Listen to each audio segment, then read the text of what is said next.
Shalom Bapak Ibu Saudara yang dikasihi oleh Tuhan, puji Tuhan. Hari ini kita berjumpa kembali dalam program Renungan Keluarga Kristen. Mari kita menyatukan hati kita dalam doa kita untuk menaikkan syukur. Dan juga kita memohon pertolongan Tuhan sebelum kita merenungkan firman-Nya. Mari kita berdoa. Bapa kami yang di sorga, terima kasih untuk kebaikan Tuhan. Terima kasih pertolongan Tuhan. Hari ini kami bisa kembali menikmati hari baru. Terima kasih Tuhan sudah menjaga kami sepanjang kawal malam. Terima kasih penyertaan-Mu nyata dalam pekerjaan dan aktivitas kami di hari yang telah kami lewati. Terima kasih Tuhan, kami mengucap syukur.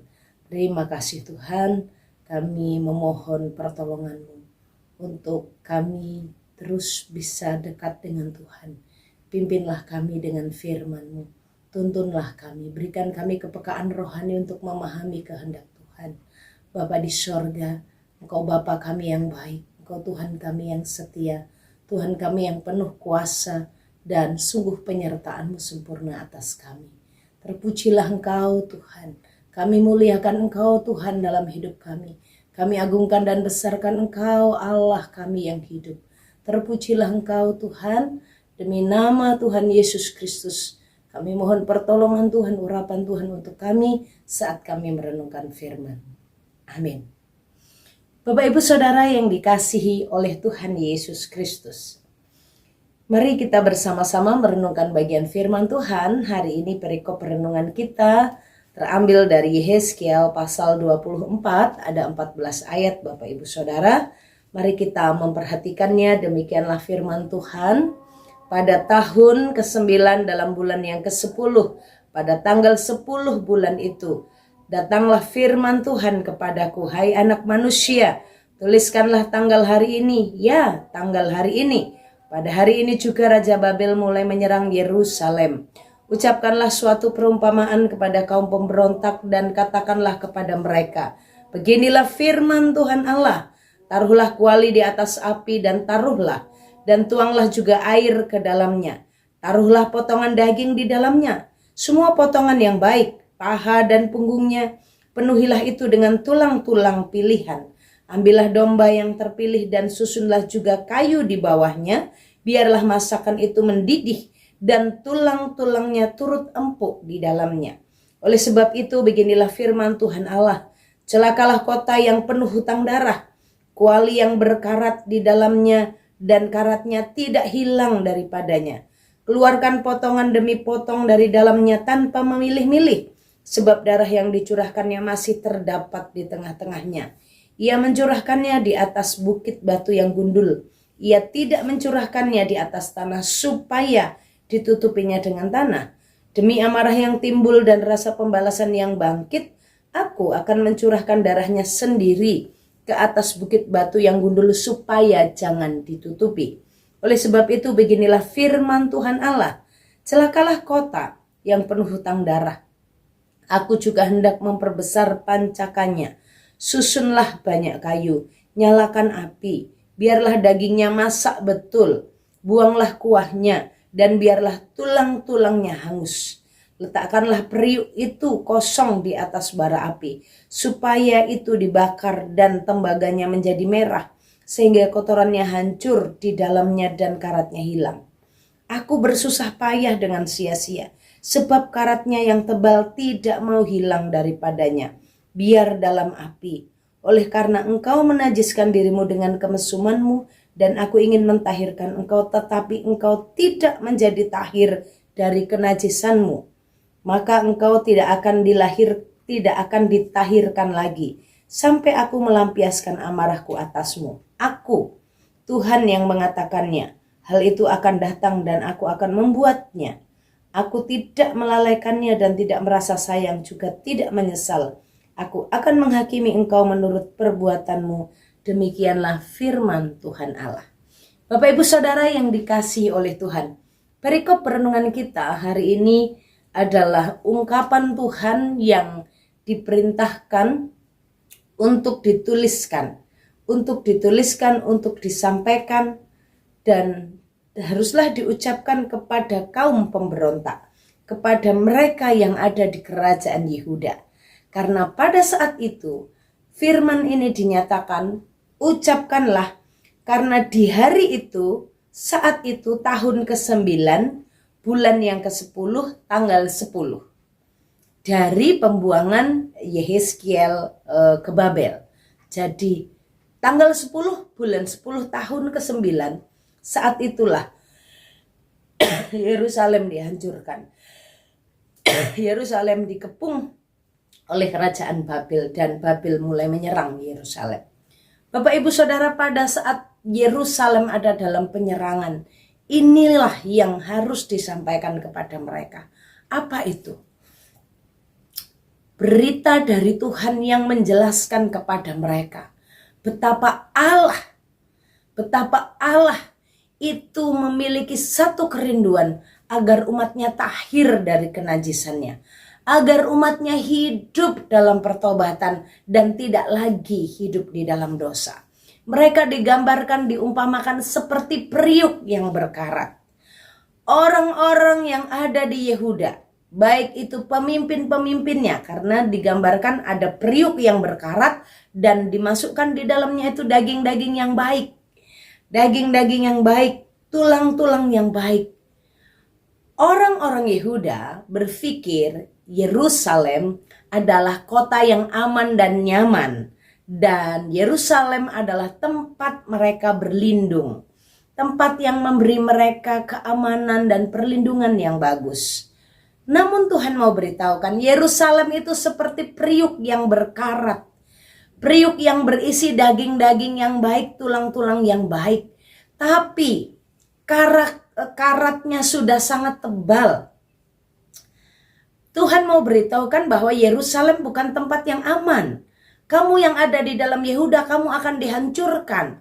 Kamu akan ada dalam penghukuman Tuhan sampai kamu jadi daging yang empuk. Bahkan tulang-tulang pun jadi empuk. Tuhan mau memberitahukan bahwa Yerusalem sekarang tidak baik-baik saja. Diibaratkan seperti periuk yang berkarat. Bapak Ibu Saudara, kata periuk yang berkarat ini berapa kali disampaikan? Di dalam ayatnya yang ke-8, di dalam ayatnya yang ke-11, di dalam ayatnya yang ke-12, dalam ayatnya 13 itu menceritakan apa yang menjadi penyebab dari seperti periuk yang berkarat itu. Bapak Ibu, periuk yang berkarat ini bukan hanya sekedar yang karatnya tipis, periuk yang mungkin sudah lama tidak dipakai ya, karena ada zat-zat yang sehingga dia menimbulkan karat. Nah, ini kalau masih baru atau belum terlalu lama nggak dipakai, karatnya tipis.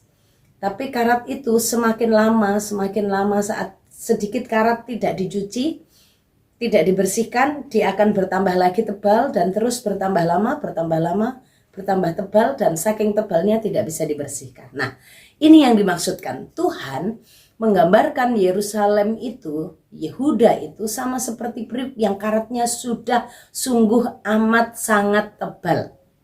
Maka Tuhan menggambarkan periuk itu bakar dulu, dibakar.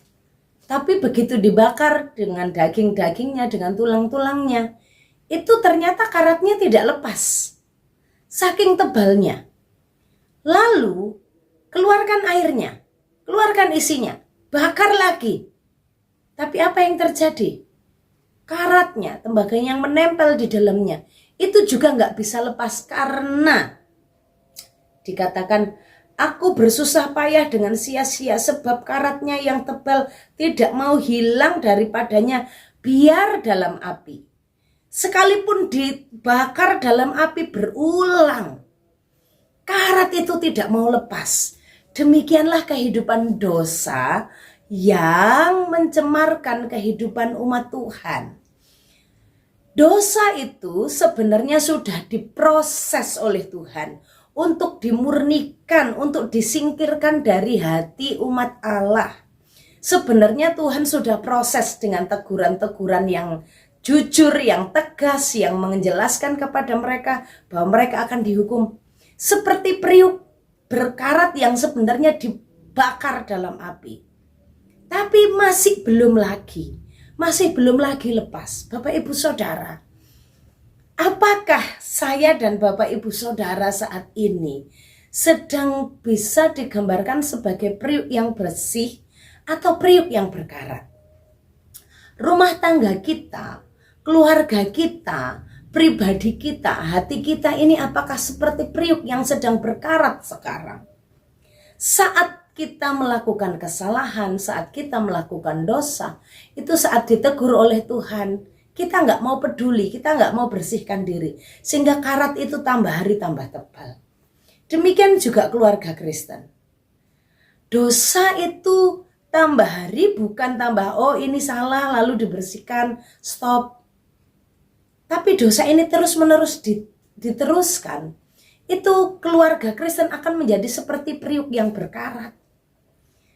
Periuk yang penuh dengan dosa-dosa. Hati kehidupan keluarga kita seperti periuk yang berkarat, digambarkan seperti kehidupan yang sebenarnya ya dosanya kecil-kecil gitu ya. Ada yang menggambarkan istilah kecil padahal enggak ada. Tapi maksudnya ya awalnya tipis-tipis lah gitu ya. Tipis-tipis, tapi besok lagi juga bikin tipis-tipis, nanti bulan depan bikin tipis-tipis, tahun depan bikin lagi, tahun berikutnya. Bayangkan, sampai menjadi periuk yang tebal berkarat, dan karatnya saking tebalnya tidak bisa lagi dibersihkan. Bapak Ibu, bagaimana kondisi relasi suami istri? Bagaimana kondisi relasi dengan pasangan? Bagaimana kondisi relasi dengan anak? Bapak Ibu Saudara, apakah karat-karat yang sampai hari ini masih kita simpan dan tetap kita biarkan? Kita nggak mau karat itu dibersihkan. Karat kepahitankah? Suami istri hidup satu rumah, hidup dalam satu periuk keluarga, merasa aman. Kami keluarga Kristen kok. Kami masih bisa ke gereja sama-sama. Kami masih bisa doa bareng-bareng kalau di gereja. Kami masih bisa pergi bersama-sama, masih bisa doa sama-sama. Kalau ada ulang tahun kami juga masih doa. Tapi mari kita perhatikan. Apakah kita menjadi merasa aman karena kita masih ke gereja? Tapi sebenarnya dalam hidup kita, dosa itu seperti karat yang dibiarkan dari waktu ke waktu. Ada karat kepahitan hati. Ada karat kekecewaan antara suami dan istri. Dan itu tidak pernah diselesaikan. Ya sudahlah, dianggap gitu saja. Ya sudahlah. Tidak ada pembersihan. Tidak ada pengorekan. Tidak ada digosok. Aku minta maaf ya. Aku sudah menyakiti kamu. Aku hari ini mau berkata, aku mengampuni apa yang sudah kamu lakukan. Ini memang sakit, tapi aku mencintaimu. Aku mau mengasihimu. Karat kepahitanku akan kubersihkan dari hatiku. Aku gak mau simpen lagi. Dulu kamu pernah salah, tapi aku mau membersihkan. Aku mengampunimu. Aku menyayangimu. Aku terus akan menerus. Dan aku sudah mengampunimu apa yang sudah kamu lakukan. Aku mau belajar dari Tuhan Yesus. Sudahkah kita melakukan pembersihan karat itu? Bapak Ibu, antara anak dan orang tua. Anak-anak, engkau hidup satu rumah dengan papa mamamu, atau sekarang karena engkau sudah dewasa, engkau bisa pergi dari rumah dan engkau bisa lebih ringan dengan menggunakan alasan papa mama, daripada aku capek pulang pergi, aku ngekos aja ya. Kadang-kadang itu betul, tapi di balik itu sebenarnya, puji Tuhan bebas, aku gak lagi dekat sama papa mamaku. Terlalu menyakitkan tinggal dengan mereka, terlalu pahit hidup dengan mereka. Rasa sakit di hati saudara-saudara yang saudara rasakan dari masa kecil, kecewa dengan sikap orang tua, kecewa dengan sikap mama yang suka marah, suka ngomel, kecewa dengan sikap papa yang mungkin kasar dengan mama, melakukan hal-hal yang gak menyenangkan buat mama. Tapi itu saudara biarkan seperti karat yang melingkupi hatimu. Kau biarkan itu bertahun-tahun dan sampai hari ini karat itu tebal. Maka kalau kita berkata atau hamba Tuhan berkata atau Tuhan Yesus berkata, ampunilah apa yang ada engkau katakan. Terlalu sulit. Sudah terlalu banyak yang dilakukannya. Maka kita sebenarnya sama seperti periuk yang berkarat. Kita tidak mampu mengasihinya. Karena apa? Karena dari waktu itu masih sedikit, kita tidak mau membersihkannya. Saudara, Tuhan merindukan umatnya tahir. Maka Tuhan katakan Tuhan sudah berjuang. Tuhan sudah berjuang untuk kita menjadi tahir. Apa respon kita? Maukah kita dikerik? Maukah karat itu diambil, dibersihkan dari kita? Kepahitan, kekecewaan, sakit hati, luka batin yang begitu lama dan saudara simpan, membuat periuk rumah tangga kita, periuk yang penuh dengan karat. Periuk hati kita penuh dengan karat. Saudara, Tuhan mau memurnikan kita. Keluarga Kristen memang bukan tempat orang yang sempurna. Tapi keluarga Kristen adalah tempat di mana ada orang-orang yang mau dipulihkan oleh Tuhan. Orang-orang yang seperti periuk berkarat tapi mau dibersihkan. Keluarga Kristen bukan tempat para malaikat. Keluarga Kristen tempat orang berdosa. Tapi orang yang mau diampuni dosa-dosanya. Orang yang mau melepaskan dosa-dosa yang telah melekat padanya.